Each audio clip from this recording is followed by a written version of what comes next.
Welcome to the Red Letters Podcast. In this podcast, we will explore topics that can be life-transforming while delivering a message of hope.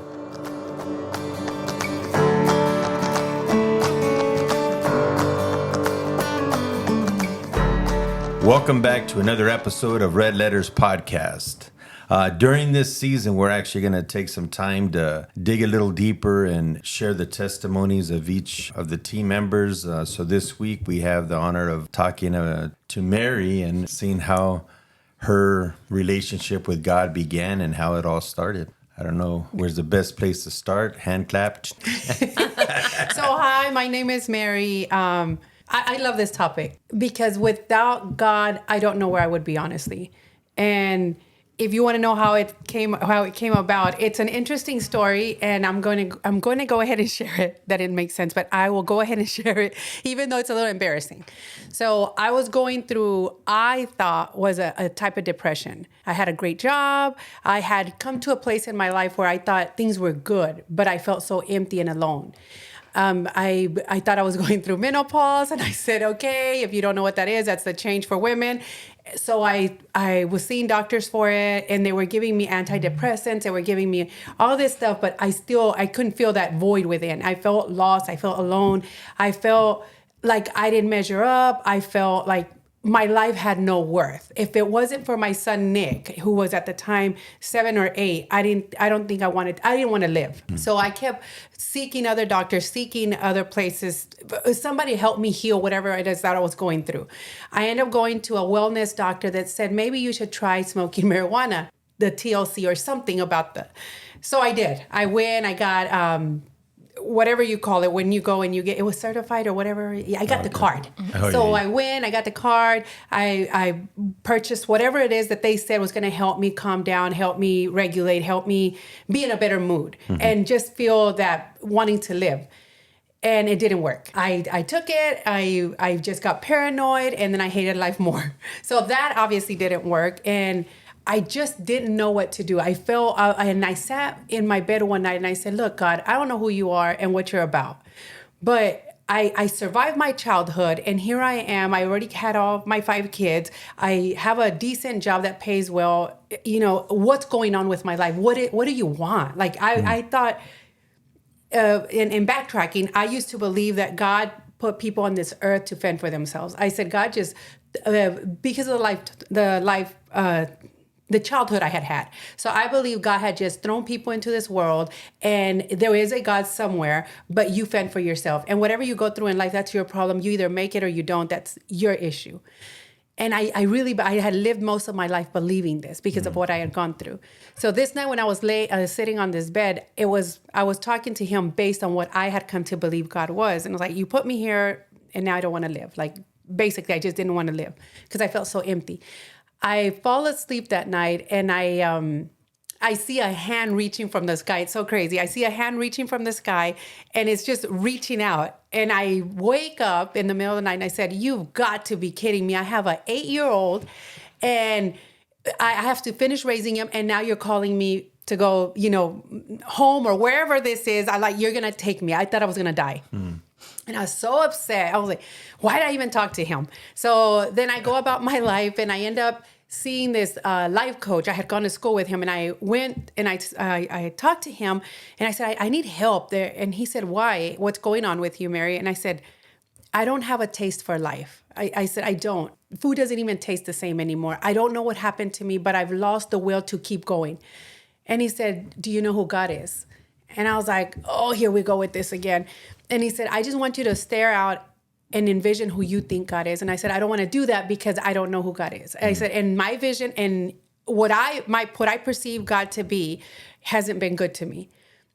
But he planted a seed. And this was a coach. I didn't think he was going to do that. He was a therapist / life coach. So then I leave from there, and I'm still going through this. And no one in my family knows, because I won't discuss this. No one knows that I was trying to smoke marijuana. No one knows that I was taking antidepressants. No one knew this. So one day my husband says, oh, they've been inviting, this is a really good friend of ours. He said, Nick has been inviting us to church. He said, but I keep forgetting to tell you. And I'm like, yeah, whatever. So he calls me on a Saturday. He said, Mary, go ahead and take Nick. Just drop him off there. He goes, you don't have to stay with them. This way Nick will get off my back because they keep inviting us to church. And I said, oh, okay. So I said, I'm not going to go drop Nick off because I don't know these people. And I didn't know what church was. Honestly, I didn't know how church people were. And I was like, I'm not just going to go leave him there. So I end up going and I said, well, I'm going to stay here. And I noticed that my good friend Nick's and his wife were both there. And I was like, oh, so I guess I'll stay. And then she said, let me introduce you to the pastora. And I was like, what? I didn't know that pastors or people from the church just mingled out there with just regular folks. I didn't know that. So I start talking to her and they seemed really, really nice. And she said, we want to invite you to church, but we have been inviting you guys. And your husband, y'all just never come. And I said, oh, okay. I said, well, we'll be there tomorrow. And this was August 27, 2016. I said, we'll be there tomorrow. And Claudia said, yeah, you will. You're not going to go. I went. I thought it was strange because I didn't know what worship was, which I love worship now, but I did not know what worship was. So then I came back on that Wednesday and I said, God, if they say anything about depression or if they talk about, that I've been so lost, I'll know this is you. But if not, I don't know what this is. And pastor starts preaching. And towards the end, he said, and if there's anyone out there that believes they had depression, it's not that you had depression, you were just lost. And it just hit me. And I started crying. I said, oh, so you're not going to kill me. You actually are trying to get close to me. That's the first time in my life that I had heard that God was seeking to have a relationship with me. And I said, wow. What? It's like, God wants to have a relationship with me? What does that mean and what does it look like? So then I said, well, if this is real, then I'm going to commit to getting to know you, God. So that was how I came to be where I'm at right now. Wow. 7 years. And 7 years sober. And did you, congratulations, that's amazing.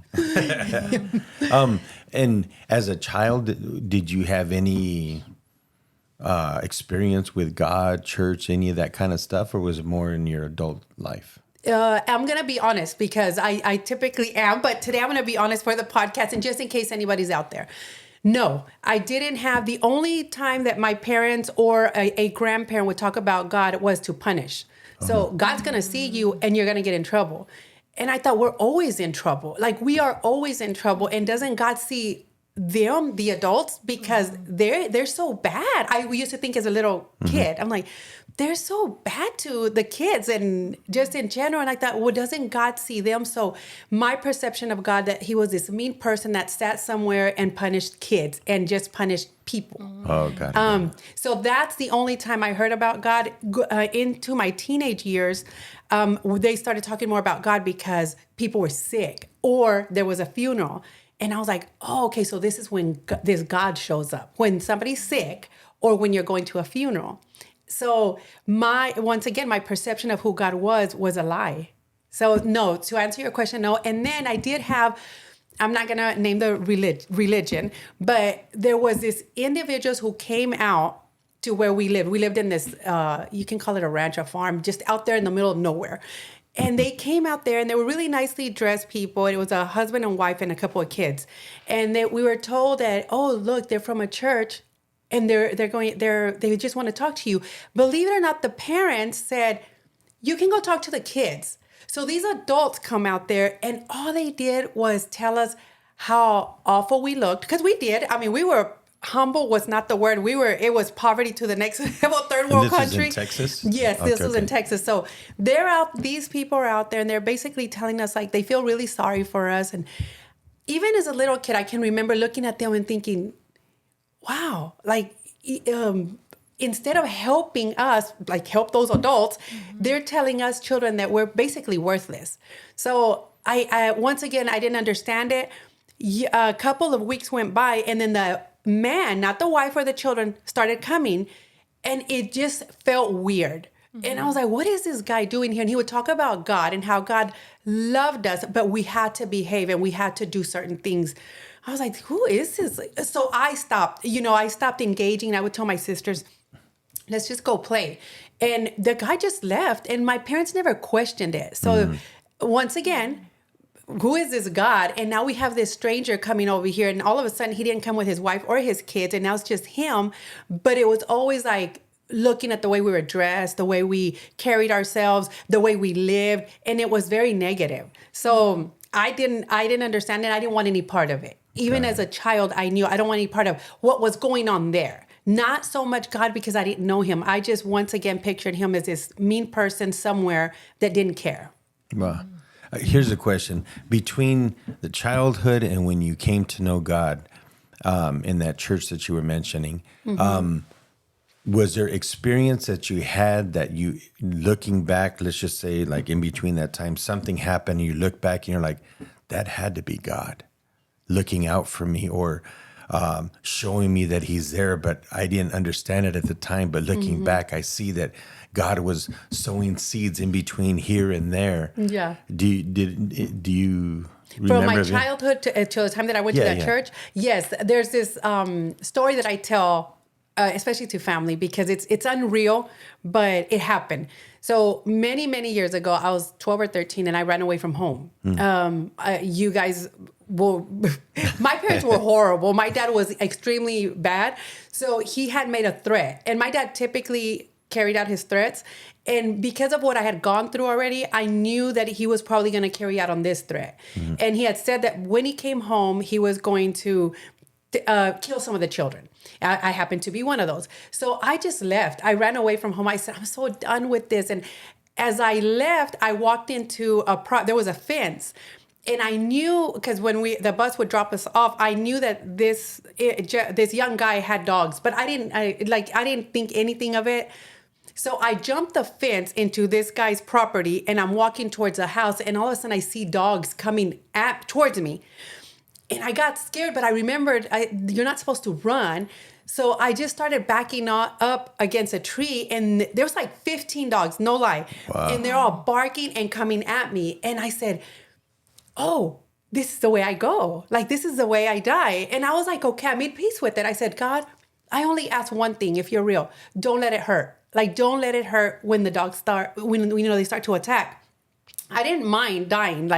So the dogs are barking and coming. And as I say that, I close my eyes and I lean up against a tree. And then you hear this calmness. And I'm like, what? I open my eyes and the dogs are just like sitting down and they're doing this number. Wow. And I was like, oh. And something in me said, walk. So then I started walking back towards the road. And I start walking. I get over the fence. And as soon as my feet hit the pavement of the road, the dogs start taking off. And they want to tear into the fence to get to me.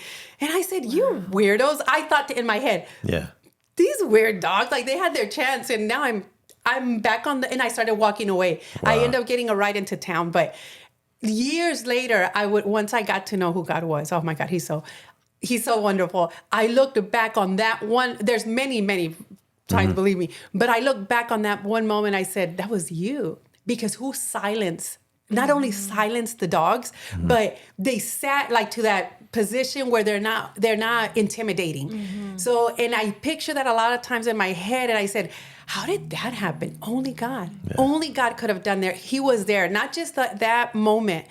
I've known now in my walk with God that many times that I look back, I think, you were always there. Like you were always there. And just to be fair, I'm going to put this out there for the listener. I know some people have said this, and I've said it many times. Why did you allow it to happen? Because if you were there, why didn't you intervene before my father spoke those words, before the beating came? Why didn't you do it? I don't know. I don't have an answer for that. But what I have an answer for was that he protected me and he was there. And there was a purpose in each and every one of our lives. And that's why he gets us through something. And maybe sometimes your purpose was just to come and I don't know, bring your parents together or I don't know what it is. But we all have a purpose. And I believe for me, I'm alive for a reason. And I don't know if it's to help other people or young women. I don't know what it is. But I know that God was always there. I asked that question because I think a lot of times people are numb to the opportunities that God not the opportunities, the intervention that God brings into people's lives. And it's take it for granted. But once you come to know him, it's almost like he lets you reflect on times that, look, I was trying to get your attention here. I was trying to intervene and get to know you here. Yes. That's why I asked the question. Yes, thank you.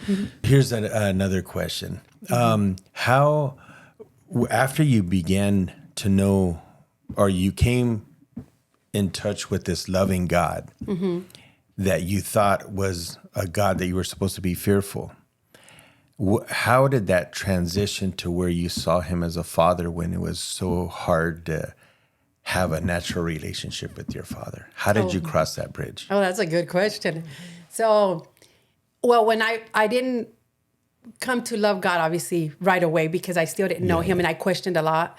And when I was going to church, I would see a lot of things that were happening in the church that happen in the world. Like, I don't know if you guys, if it makes sense, but the gossip, people who pick, certain people hang out with each other. And I was used to that out in the world, and it rubbed me a different type of way. And I would sit back and say, well, God, everybody's the same. Like, I don't even know why you brought me here or why you wanted me to be in church when you could have just met me at home. Like, for me, I was like, you could have just talked to me there, but you're exposing me to a world that I'm too familiar with. And I don't like it. I didn't like what people represented, because I didn't like the hate. I didn't like the backstabbing. I didn't like how that made me feel in this place, because it was, to me, this was supposed to be safe. And then one day something happened where somebody was supposed to show up. It was a church event and it didn't happen. And I was driving home and I was crying. And I said, why would you bring me here? Why? And I was so angry. And as I'm sitting in the car, I feel or hear this: did you come for a relationship with people, or did you come for a relationship with me? And I just sat there and I started crying more. I said, well, I want to know you. I was like, I want to know you, God. I want to get closer to you, but at least make it easy for me, because I don't trust anybody. So in that moment, I knew, okay, I gotta, whatever's happening around me, I have to stop with that. I have to focus on who you are and getting more into what your word says, that who you are. So it started like that, Tony, but it wasn't until 2018, as I'm driving home, and it's at the corner of Euclid and 18th Street, that I get what's called a pivotal moment. As I'm driving, full of doubt, full of fear, full of anger, and I've been serving and I've been in church now for a couple of years, and I'm driving and I'm like I said, I was full of doubt, and I feel this like, when are you going to get it? And I stop the car. I actually pull the car over and I sit there. I'm like, what are you telling me now? What's going on here? He's like, when are you going to start trusting me? And I felt this. Anybody can say I'm crazy, but I felt this voice asking me, when are you going to trust me? And I started to cry, because I realized in that moment that I didn't trust him. Not only did I not trust people, and as much as my relationship was developing with God, I didn't trust him. And it was that moment right there where I said, I'm sorry, Father, I submit to you and to your will. Do with me what you wish, but please don't let it hurt so much. And it was there where I felt like, he's my father and he loves me. And look, I've been so disobedient. Even when I started seeking him, all I did was question him. Even in my pursuit to want to get to know him more, I was putting up boundaries and walls and saying, you're not who people say you are. You're not what the Bible says you are. So I wasn't letting him in. And he's, like they say, he's knocking at the door. He wants us to let him in. And some of us, because of what we have gone through, those walls are so thick, and it's like, no. So he does, the pulling of the layers of the onion. He does it so gently, because he knows that we can't take it all at once. So I know that those moments had to come the way they came, so I could get to know who he was, the real him, not just what other people had said or what my perception led me to believe of who he was. Wow. So. And right now I'm thinking about kids in general, how their relationship with their natural father a lot of times either helps or hurts the relationship with God when they come to him. But when you were speaking, I was actually thinking of Daddy's little girl. Okay. Why I say it that way is because I know that daughters tend to want and long for that relationship with their dad. and how you had mentioned how it was rough with your dad. What would you tell the young lady that's listening that can't stand their dad and don't even want to consider giving God an opportunity because they think God's going to be like their dad? Yes.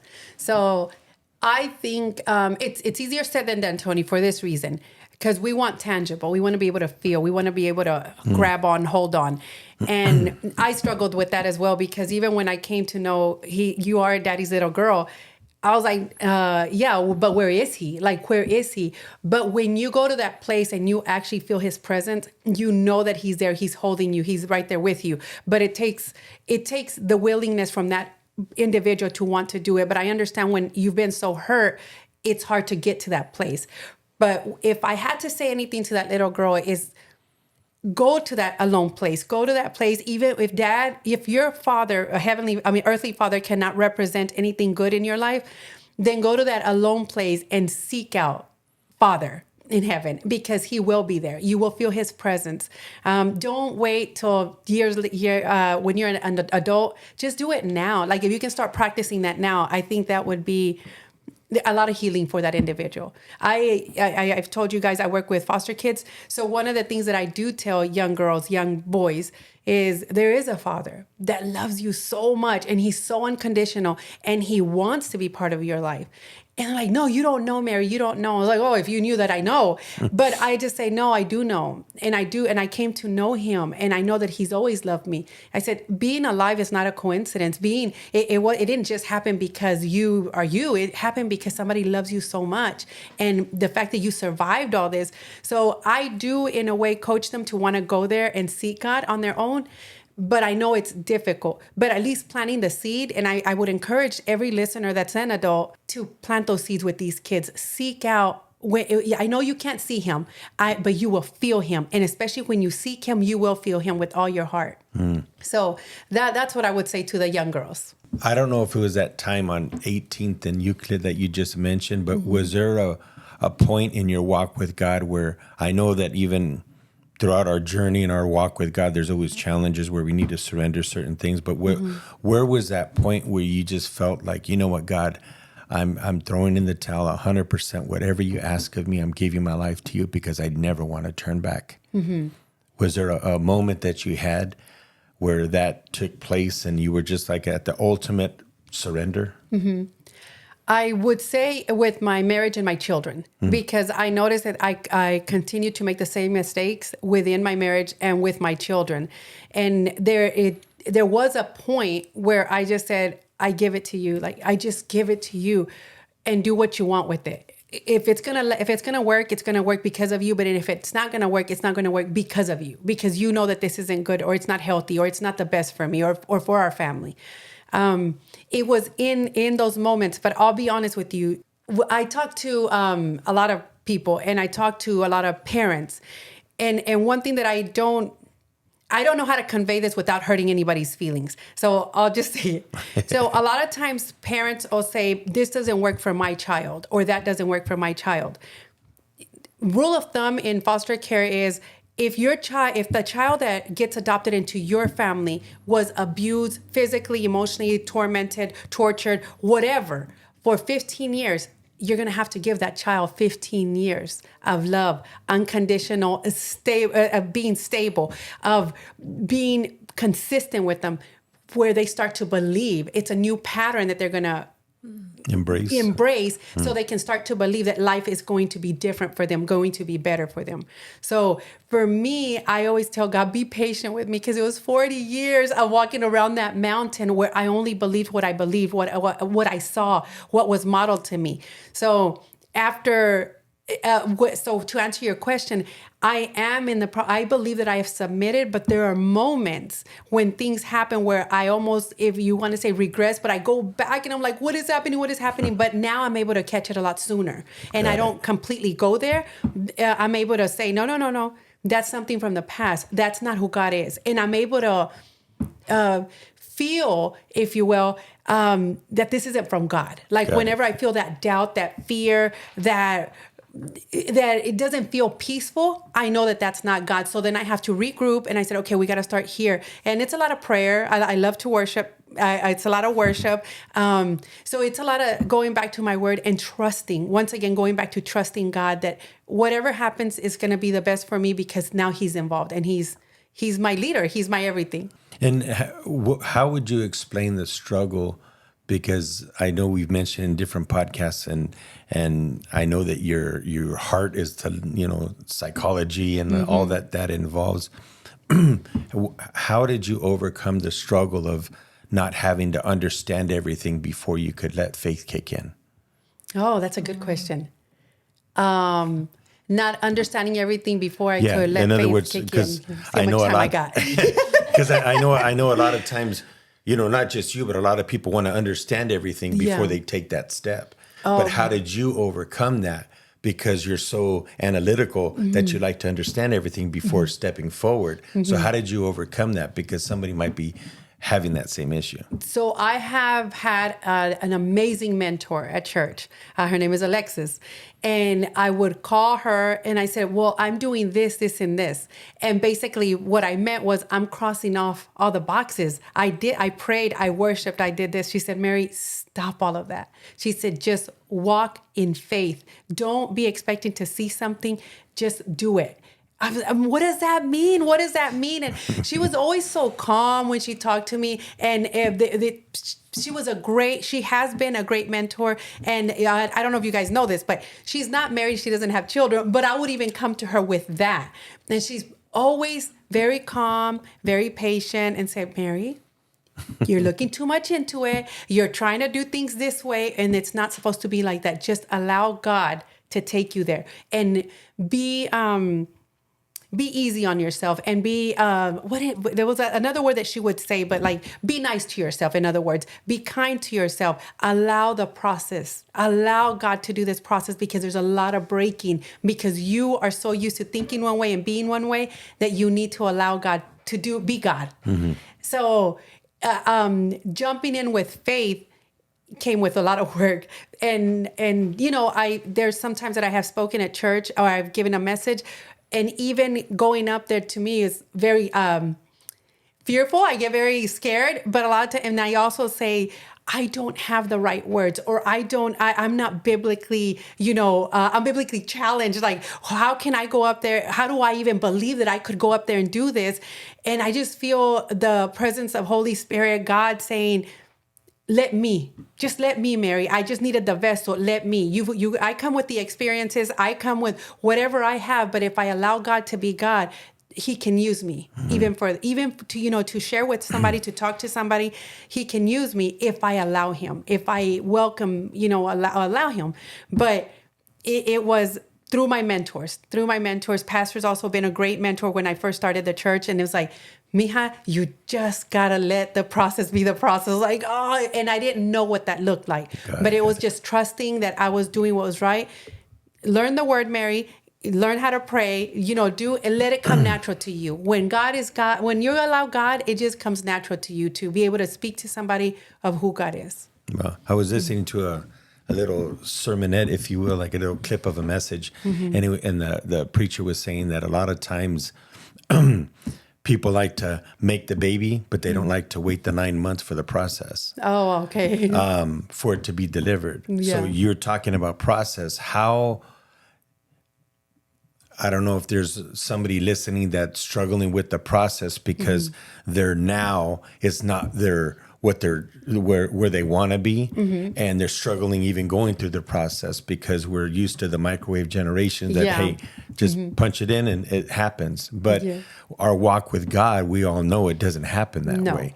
So what would you say, or how would you encourage somebody that's struggling in that process of where the funk they're in now to get to where they need to be, that brighter day, that blessing over their life? Yeah. How would you, or what would you tell that person?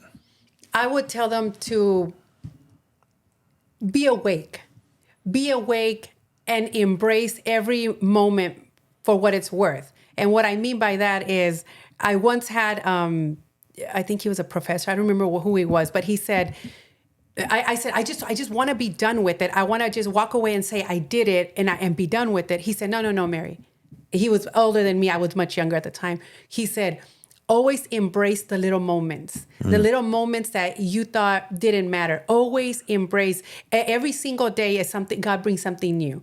He said, so embrace those little moments. He said, it may not be where you want to be, but those little moments are going to get you to where you need to be. And there'll be lessons in the way. And sometimes, he said, allow for the detours. He said, because you think it's going to be a straight shot, the microwave blessing. Yeah. He said, but no, there's going to be little detours, but those detours are preparing you for what's coming. So once he told me this, whenever I started going to church, I would remember that professor that told me that. And I was like, oh, this is a detour. This is just a little detour, but I'm supposed to learn something here. So the process, because we see what we start out in our minds, we envision something, and then we think we're going to close our eyes and like magic, it's going to appear. We're going to have that better life, that better marriage, that better house, whatever. But no, because there's steps that we have to take to be able to get there. And then just because of the sake of time, who was it? I think it was Dr. Miles Monroe or who was that other guy that I listened to a lot. But anyways, I think it was him that said, there's people that look at me and say, oh, I wish I had his life. He said, be very careful what you ask for, because I didn't just get here overnight. I had to sweat. I had to cry. I had to lose a lot to get to where I'm at.